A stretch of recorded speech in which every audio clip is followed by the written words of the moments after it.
ini juga biasanya berpikir kritis itu terkadang membuat orang merasa paling benar. Oke. Kita juga harus membonding diri kita supaya kamu bukan paling benar. Semua orang itu berhak punya persepsi atau perspektif lain gitu.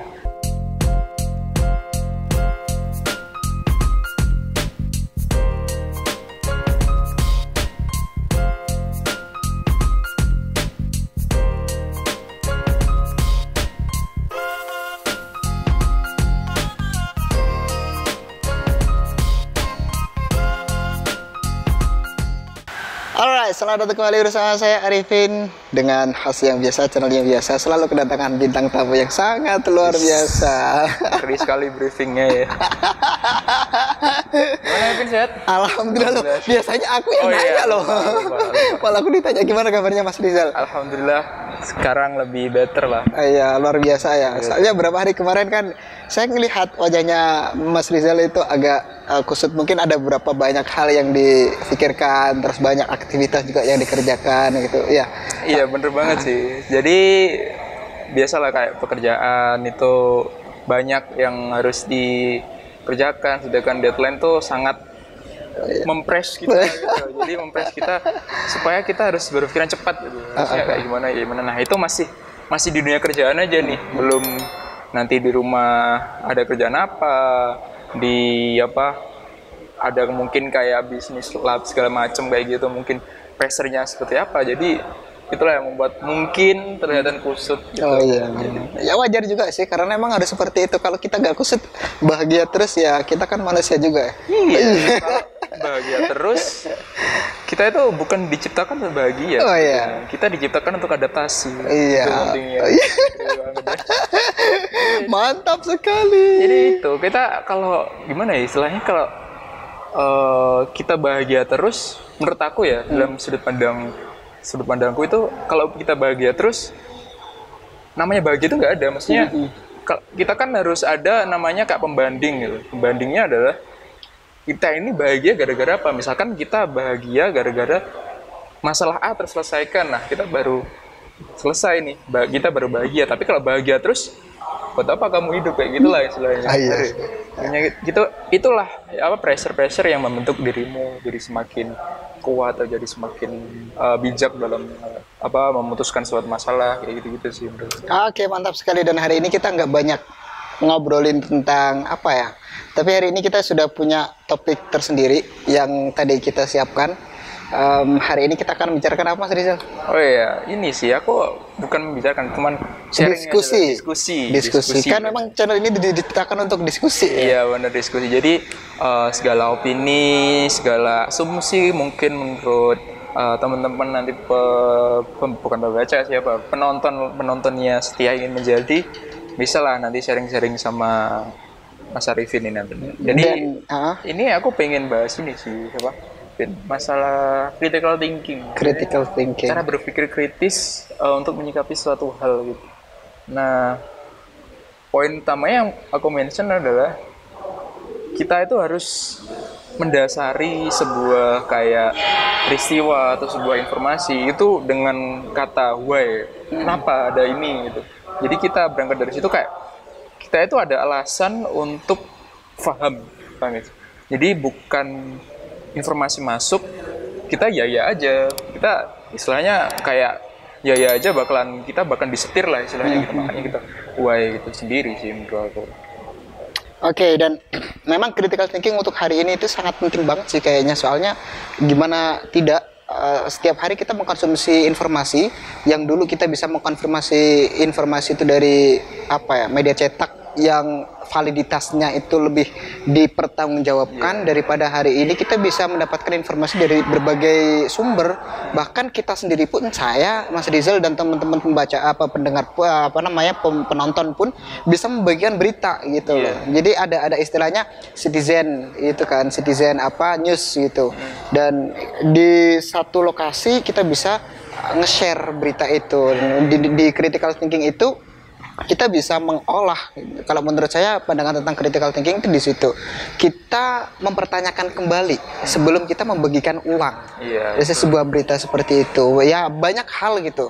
Itu nggak terjadi tentang ya berita yang terjadi kejadian lah, tapi mungkin tentang kayak contohnya hari ini banyak yang buat istilah pelatihan, dan mereka kan punya advertising di media sosial. Apakah lembaganya itu kredibel atau bukan, apakah nanti marketingnya itu menyesatkan atau bukan. Terus kemudian misalkan ada produk atau jasa gitu, mereka menawarkan produk atau jasa mereka dan dikemas dengan marketing yang cetar gitu. Tapi seakan-akan itu kan kita harus berpikir ulang juga, mempertanyakan, menggali informasi lebih jauh sebelum kita benar-benar mempercayai informasi yang kita dapatkan. Iya, misalnya kalau pelatihan atau seminar atau apa, kita sebetulnya bisa kayak bisa memilahnya kayak kita itu pasti ada rasa penasaran. Misalkan kok pelatihan ini kok murah banget, apa sih dasarnya? Nah, kita terus punya pemikiran itu,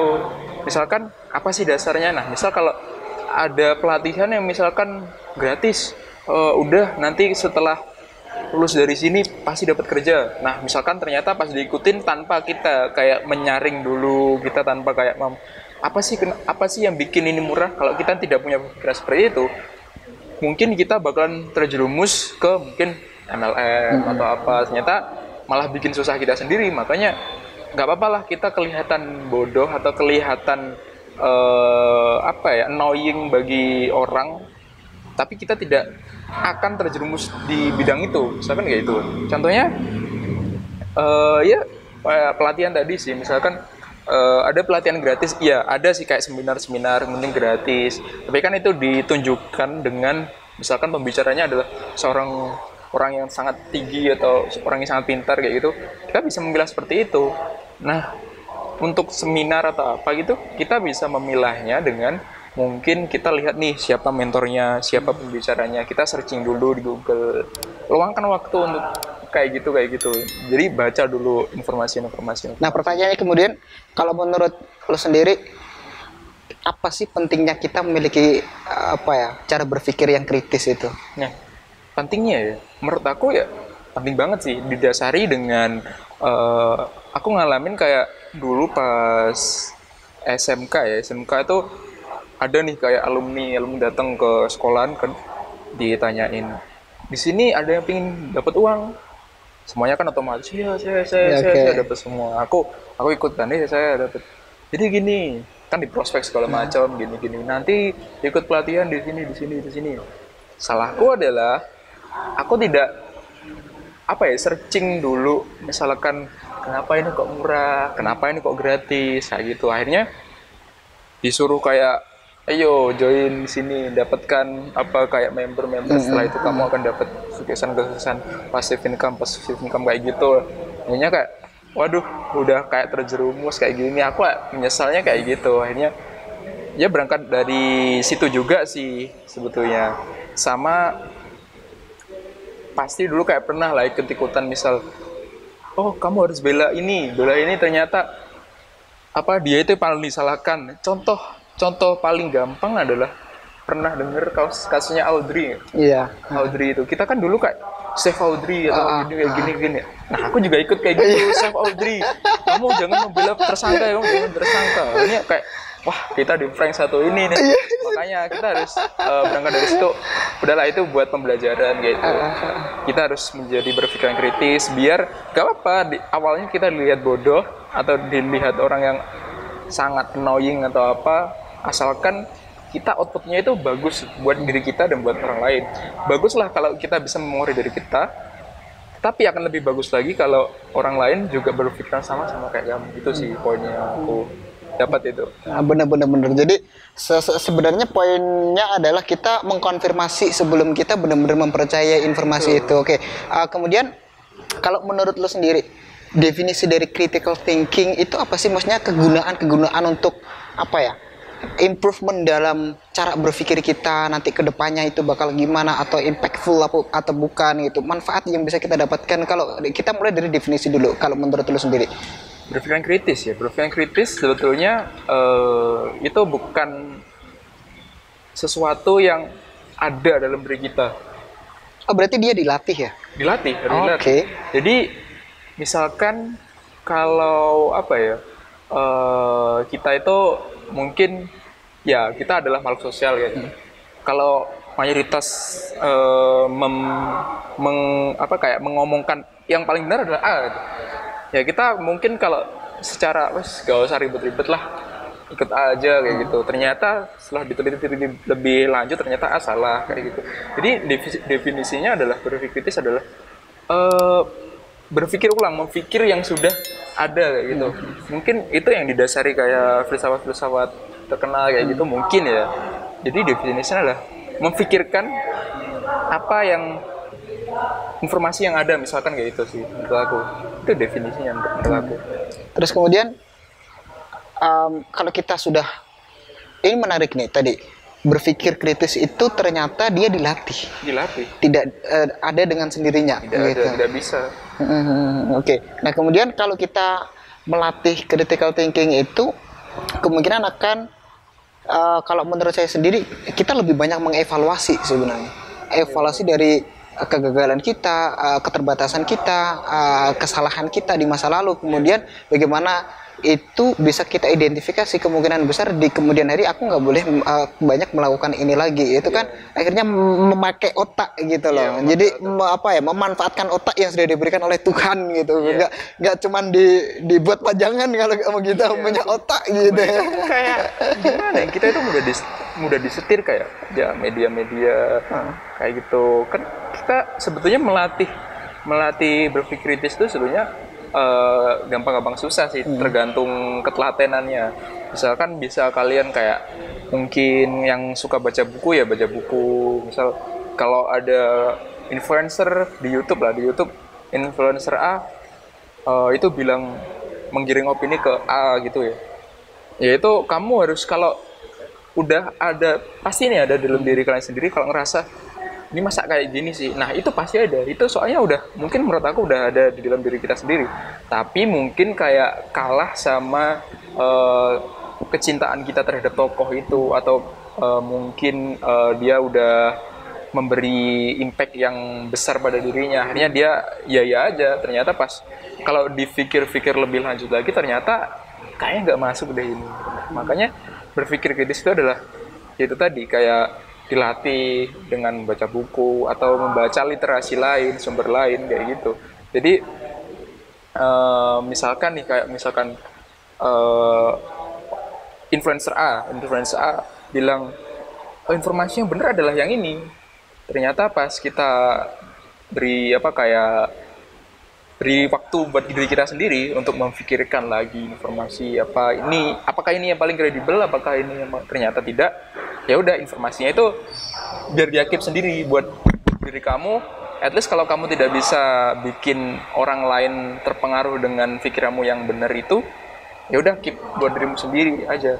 Nah, ini juga biasanya berpikir kritis itu terkadang membuat orang merasa paling benar.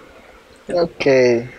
Kita juga harus membonding diri kita supaya kamu bukan paling benar. Semua orang itu berhak punya persepsi atau perspektif lain gitu. Jadi misalkan nih Ipin melakukan kesalahan buat aku gitu ya. Aku kan bilangnya, Pin kamu salah. Ternyata dalam sudut pandang aku kalau nggak ngelakuin ini, aku nggak hidup. Misalnya kayak gitu. Contohnya kayak gitu. Nah makanya berpikir itu adalah memfikirkan kedua kalinya lah itu. Pikir lagi kayak gitu sih. Soalnya kamu pernah belajar ini nggak sih, mendengarkan informasi mungkin. Jadi saya pernah dulu mempelajari diskusi tentang hegemoni masyarakat gitu. Nah, kalau kamu mau mempengaruhi masyarakat, kuasai media gitu. Nah kan kayak gitu. Terus kemudian ada dilanjutkan dengan kalimat pencipta sejarah adalah pemenang gitu. Jadi ya kita pentingnya, kalau menurut saya sendiri pentingnya critical thinking itu di situ, karena ya media itu adalah perusahaan kan ya. Media itu perusahaan, dan perusahaan itu butuh nafas untuk terus melakukan aktivitasnya, dan nafas dari perusahaan adalah uang gitu. Nafas perusahaan adalah uang gitu. Nah, kita lihat dulu media mana yang kita percaya, yang kita baca, aliran uangnya dari mana gitu. Nah, itu untuk menghegemoni masyarakat, kita lihat dulu kita baca media dari mana gitu. Iya. Nah makanya dari itu kita nggak boleh baca satu media aja gitu kan. Iya. Akhirnya kita harus mengcompare dengan media yang lain. Oh media ini mengatakan, kalau semua media kurang lebih mengatakan hal yang sama, berarti kita baru boleh mempercayai Iya. itu. Kalau kita mungkin satu media mengatakan ini, satu media mengatakan ini, akhirnya kita bingung sendiri juga kan. Dan kita nggak berhak untuk menyebarkan informasi dari salah satu media, mungkin seperti itu. Atau mungkin kita ngambil tengah-tengahnya, membuat artikel sendiri di apa namanya, di share di media sosial kita sendiri. Bisa kata media ini, akhirnya kita mulai mengasah biar cara berpikir kritis kita gitu. Nah, gimana menurutmu tentang menginfluence orang gitu? Iya. Menurut aku ya, kalau berangkat dari apa sih kayak media-media yang menurut aku kan media kan kayak dibatasi dengan mungkin undang-undang apa? ITE. Bukan ITE, kalau Pers. ya pers, undang-undang pers misalkan dia kan dibonding kayak gitu. Terus kita untuk berpendapat juga dibonding dengan UU ITE kayak gitu. Nah, itu kan kayak ada batasan dalam media itu kan. Yang paling bebas adalah pikiranmu. Oke. Jadi kita itu harus ya oke lah, kita pikiran kita sangat sangat freedom, sangat merdeka gitu ya. Tapi harus dibatasi dengan tingkah lakumu juga. Misal untuk menginfluence tadi ya, oke, pikiranmu adalah pikiran yang bebas, yang merdeka.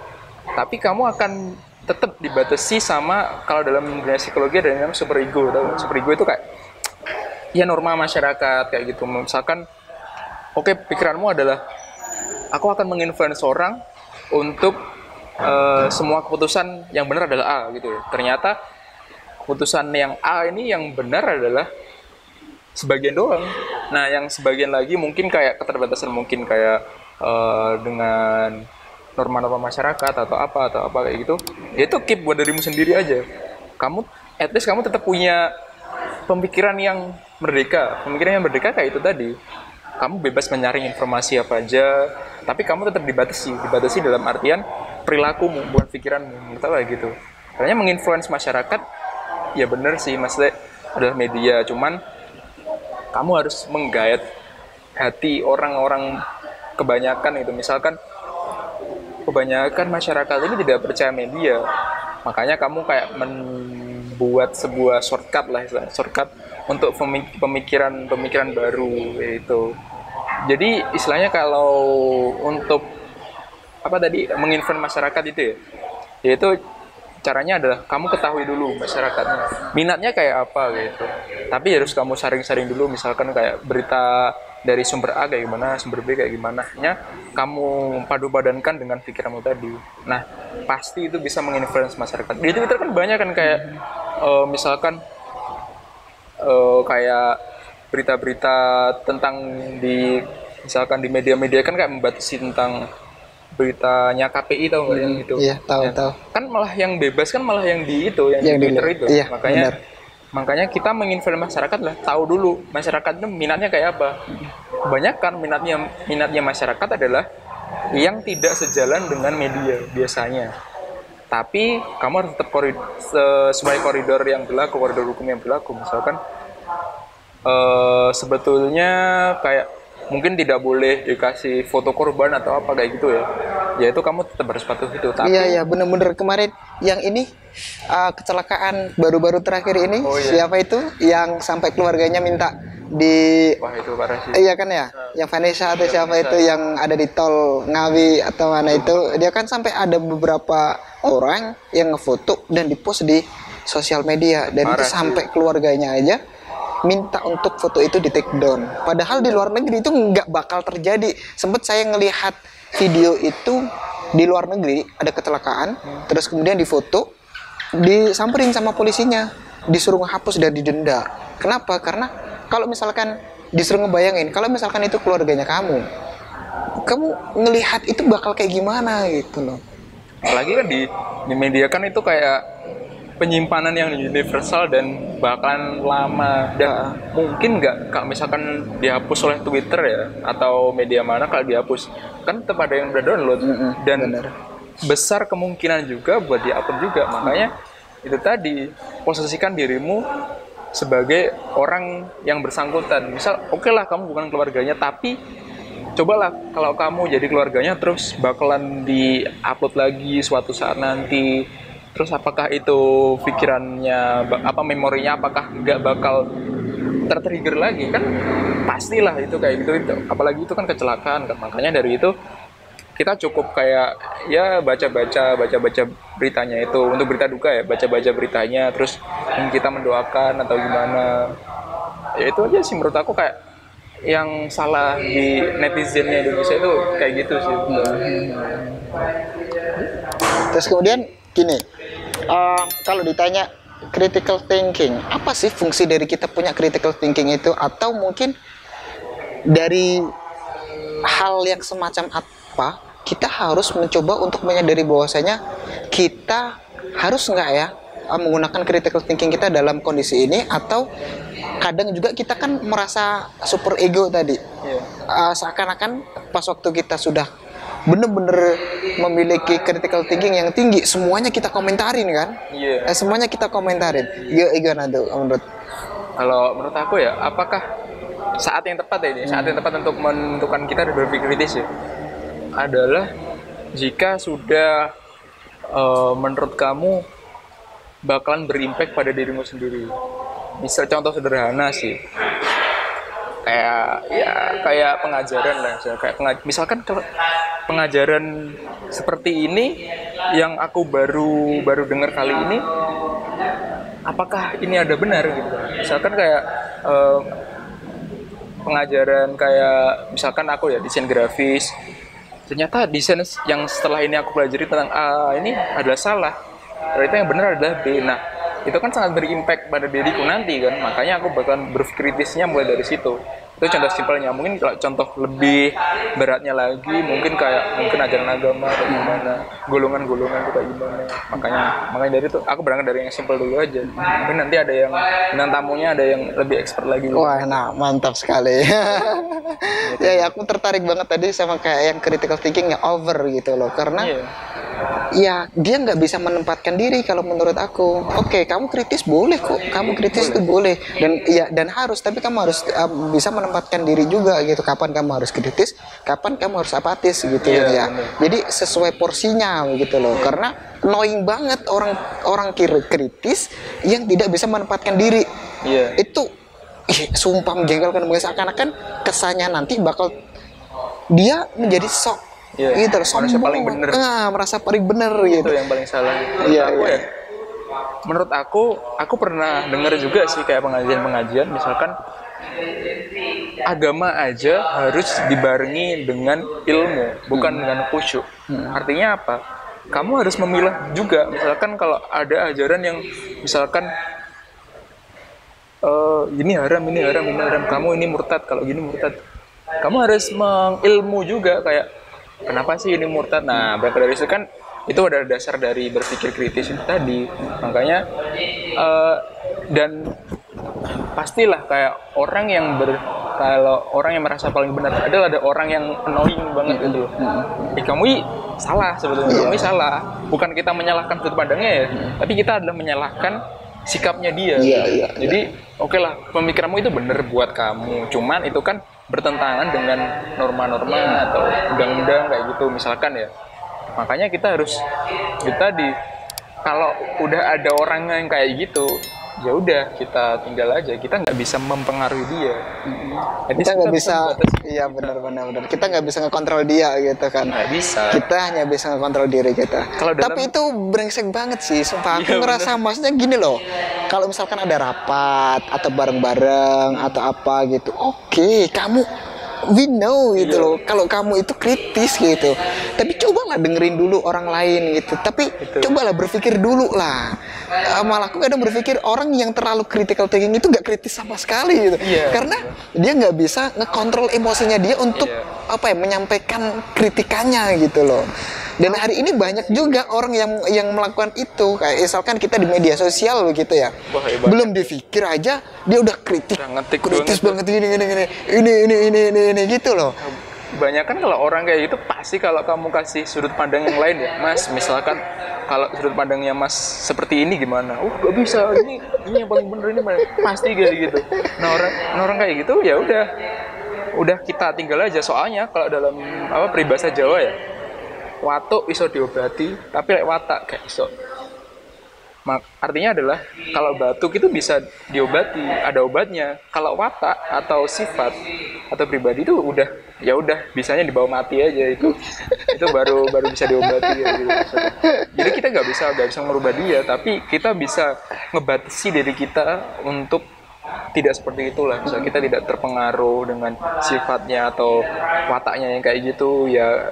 Kita oke lah, kita ambil manfaatnya yang baik buat dia, tapi kebanyakan tidak ada. Adanya cuma marah-marah doang. Kebanyakan kayak gitu orang-orang kayak gitu. Sampai ini ya aku jarang banget buka sosial media itu karena ya aneh banget gitu loh. Apa-apa dikomentarin gitu. Karena sebenarnya aku sendiri pengen menginfluence orang itu, mereka bisa berkomentar secara positif. Tapi oke, kamu boleh kok mengkritik, tapi metode kritiknya harus yang membangun dong gitu loh. Jangan metode kritik yang menjatuhkan orang gitu. Ketika orang mau berkarya, udah kamu kritik habis-habisan, dia nggak jadi berkarya dong gitu. Kalau misalkan ada orang yang mencoba untuk eksplorasi apa gitu, udah kamu kritik habis-habisan. Kemarin terakhir ini ada yang kritik, kamu tahu yang musisi Jogja itu yang suaranya agak, katanya dikritik dia itu terlalu alay, terlalu lebay gitu. Siapa? Adnan Rambe. Siapa? Adnan atau siapa Adnan gitu. Rambe. Dia pokok dia ada di channel project musisi Jogja itu. Nah, itu padahal aku menikmati suaranya loh. Enak banget kan pas waktu Kau Bukan Jodohku itu kan. Itu enak banget. Aku menikmati suara itu. Tapi ada beberapa orang netizen juga yang mengomentari terlalu alay, terlalu lebay, terlalu dilebih-lebihkan gitu. Gitu. Kalau dalam sisi psikologi kan ada namanya, kalau nggak salah id dan ego, terus super ego. Itu menurut aku ya ego masing-masing. Kayak pastilah kamu mungkin benci sama pemerintah, misalkan aku benci sama Soeharto misalnya. Kita kan tidak bisa menjustifikasi kalau Soeharto itu salah sepenuhnya. Kan ada orang-orang yang berpikiran, oh enggak kok Soeharto itu bener, enggak kok ini ada manfaat. Nah makanya kita harus bisa memposisikan sebagai orang yang menerima itu. Itulah menurut aku seni dari berpikir, seni dari memaklumi lah sebenarnya. Kita bakalan tahu kayak misalkan kenapa sih dia melakukan sesuatu hal yang seperti ini, pasti dia ada alasan tertentu. Makanya kita harus bisa memposisikan seperti itu. Jadi kita tidak bisa merasa orang yang paling benar. Orang yang merasa paling benar tadi balik ke yang tadi kan. Itu udah tidak bisa didebat, tidak bisa dikritik, tidak bisa dikasih saran. Kayak gitu, udah keras banget kayak gitu. Iya sih bener. Nah terus kemudian untuk critical thinking sendiri itu, apa sih manfaat yang bisa kita ambil dari critical thinking kalau kamu sendiri secara pribadi itu pengalamanmu gitu ya? Baik itu dari sisi mungkin pekerjaan, pas waktu kamu sendirian, pas waktu kamu mendapatkan informasi, berhubungan dengan orang lain, berteman, berhubungan asmara mungkin katakanlah seperti itu. Apa ya dampak positif yang kenapa kita harus memiliki critical thinking? Sadar atau tidak, sebetulnya berpikiran kritis itu malah mendewasakan kita. Misal kayak aku contohnya dari ini sih, misalkan kita kan tahu nih sejarah tuh, seperti kita ambil contoh ini sih, kayak spesifik. Kita tahu dulu pas SD atau di SMP, mungkin G30 SPKI misalnya, G30 SPKI itu ada purely salah PKI misalnya kayak gitu. Ternyata pas kita pelajari kayak ini banyak nih informasi yang banyak. Akhirnya kita kayak memaklumi dan tahu nih kenapa sih sejarah kayak gini. Oh gara-gara sejarah itu ditulis oleh pemenang kayak gitu.